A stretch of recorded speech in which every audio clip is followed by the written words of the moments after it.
નવું અપડેટ આવ્યું છે THR KYC કરવાનું, એ હું આજે કરવાનું છું. તો મને થયું કે લાવો હું તમારી સાથે પણ શેર કરી દઉં. એમાં માતાનું આધાર કાર્ડ અપડેટ કરેલું છે કે બાળકનું કરેલું છે કે પિતાનું કરેલું છે એ મેં પહેલાં જોઈ અને મેં ચોપડામાં નોંધી દીધું છે. તમારે એ જોવું હોય કે કોનું આધાર કાર્ડ છે તો એના માટે આપણે પોષણ ટ્રેકર એપ્લિકેશનમાં જઈશું. ત્યારબાદ લાભાર્થીનું ઓપ્શન ખોલીશું. ત્યારબાદ મારે અમાસથી 3 વર્ષના એ બાળકોમાં જઈ અને જે બાળકના નામની બાજુમાં 3 ટપકા આવેલા છે એના ઉપર ક્લિક કરીશું અને પછી એમાં જે અપડેટ પ્રોફાઇલ છે એના ઉપર ક્લિક કરીશું. તો આમાં જુઓ, જો બાળકનો આધાર કાર્ડ તમે નાખેલો હશે તો એની અંદર બાળકમાં નો નંબર લખેલો હશે, માતાનું લખેલું હશે તો માતાનું આધાર કાર્ડ નંબર લખેલો હશે અને પિતાનું આવતો હશે તો અહીંયા પિતાનો આધાર નંબર લખેલો હશે. તો એના ઉપરથી તમને ખબર પડી જશે કે કોનો આધાર નંબર તમે નાખેલો છે. તો મેં પહેલાં એનું લિસ્ટ બનાવી દીધું છે અને મારા વાઇસ ગ્રુપમાં મોકલી દીધું છે અને એમને જેનું આધાર કાર્ડ છે, માતાનું હોય તો માતાનું, પિતાનું હોય તો પિતાનું અને બાળકનું હોય તો બાળકનું આધાર કાર્ડ લઈને અહીંયા લાભાર્થીને આવવાનું છે અને એની સાથે જે લિંક કરેલું છે એ મોબાઈલ જોડે લેતા આવવાનું છે. અને ધાત્રીનું તો એનું પોતાનું જ આધાર કાર્ડ હશે, ખાલી બાળકનું આધાર કાર્ડ તમે નાખ્યું છે કે નહીં એ જોવા માટે આ તમારે જોવું પડશે. એમાં લગભગ તો 6 માસથી 3 વર્ષના બાળકોમાં બધા જ માતા અને પિતાનું જ આધાર કાર્ડ અંદર આપણે પહેલાં નાખેલા છે. કદાચ 3 થી 6 વર્ષના જે અતિના બાળકો હોય જેમને આપણે THR આપવાનું થાય છે તો એ બાળકોનું આધાર કાર્ડ હશે, બરાબર. આધાર કાર્ડ તો એમનું બાળકનો ફોટો લેવો પડશે, જેનું આધાર કાર્ડ હશે એનો જ ફોટો લેવો પડશે અને એ આધાર કાર્ડ સાથે જે નંબર લિંક કરેલો હશે એ નંબર ઉપર OTP જશે. એટલે એ 2 વસ્તુ ફરજિયાત જોશે. હવે કરવા માટે સૌપ્રથમ આપણે પોષણ ટ્રેકર એપ્લિકેશનમાં જઈશું. એમાં મારે 6 માસથી 3 વર્ષના 31 લાભાર્થી છે. 6 માસથી 3 વર્ષના લાભાર્થીના ઓપ્શનમાં જઈશું. જે બાળકનું KYC કરવાની છે એની માતા આવી છે અને એનું આધાર કાર્ડ છે એટલે એમનું આધાર કાર્ડ લઈને આવ્યા છે. જે મોબાઈલ નંબર લિંક હશે એ મોબાઈલ નંબરનો ઉપયોગ થશે. આ રીતે આ બાળકનું નામ છે. હવે બાળકના નામ ઉપર જઈશું આપણે. બાળકના નામની આવી રીતે આ છે જે THR લખેલું છે એના ઉપર ક્લિક કરીશું.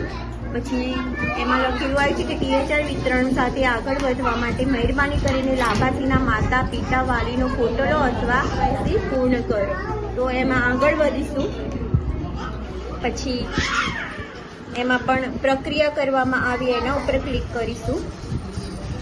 પછી આ સંમતિ છે એ એકવાર તમારે વાંચી જવાની. ત્યારબાદ ફોટો લેવાનો આવે છે. તો ફોટો લેવા માટે એકવાર આ વોઇસ ઓવર તમે સાંભળી લેશો એટલે તમને ખબર પડી જશે કે કઈ રીતે ફોટો લેવાનો છે. ફોટો લેતી વખતે ધ્યાન રાખવાનું કે એની પાછળ કોઈ બીજો ચહેરો ના આવતો હોય અને કહેવાનું કે તું આંખોને પટપટા. તો મોઢું સીધું હોવું જોઈએ લાભાર્થીનું. તો આપણે ફોટો લઈ લઈએ. આવી જાય કરવામાં આવી એના ઉપર ક્લિક કરીશું. પાછળ દિવાલ હોય તો સારું. આંખના પલકારા, સીધો ચહેરો.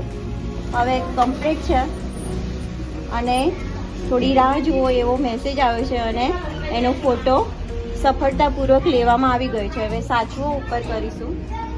KYC સાથે આગળ વધો. પ્રક્રિયા પૂર્ણ કરવા માટે લાભાર્થીની પ્રોફાઇલ પર સમાન આધાર નંબરનો ઉપયોગ કરો. એકવાર KYC વિગતો સાચવવામાં આવે પછી તમે તેની પછીથી સુધારી શકાશે નહીં. એક વખત તમે જે લઈ લેશો પછી એમાં કોઈ સુધારો ના થાય એટલે ધ્યાન રાખીને આ કામ કરવાનું. ત્યારબાદ લાભાર્થીનો એટલે કે લાભાર્થીની માતાનો આધાર નંબર નાખવાનો આવશે.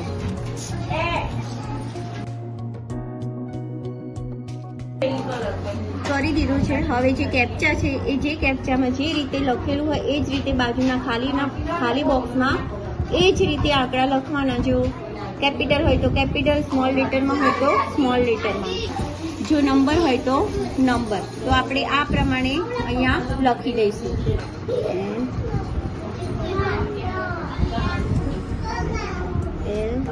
કેપ્ચા નાખી દીધું છે. હવે નેક્સ્ટ ઉપર જઈશું.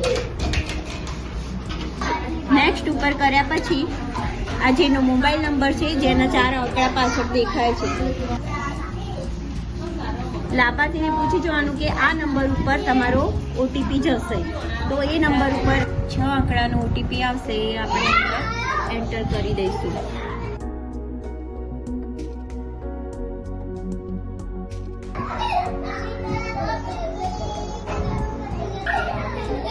ત્યારબાદ આ રીતે પેજ ખુલશે. આપણે એલાઉ ઉપર ક્લિક કરીશું. ઓટીપી આપ્યા બાદ કેવાયસી વિનંતી સફળતાપૂર્વક સબમિટ કરો. 24 કલાકની અંદર લાભાર્થીની પ્રોફાઇલ પર સ્થિતિ અપડેટ કરવામાં આવશે. પ્રક્રિયા કરવામાં આવી. ત્યારબાદ આપણે જે રીતે THRની એન્ટ્રી કરતા હતા એ રીતે આપણે THRની એન્ટ્રી કરી દઈશું. તો 25 દિવસ અને પેકેટની સંખ્યા 7 એ કરીને આગળ વધો. હવે મોબાઈલ પ્રમાણીકરણ કરવાનું છે. તો ફરીથી જે મોબાઈલ નંબર નાખ્યો છે એના ઉપર આ ઓટીપી જશે.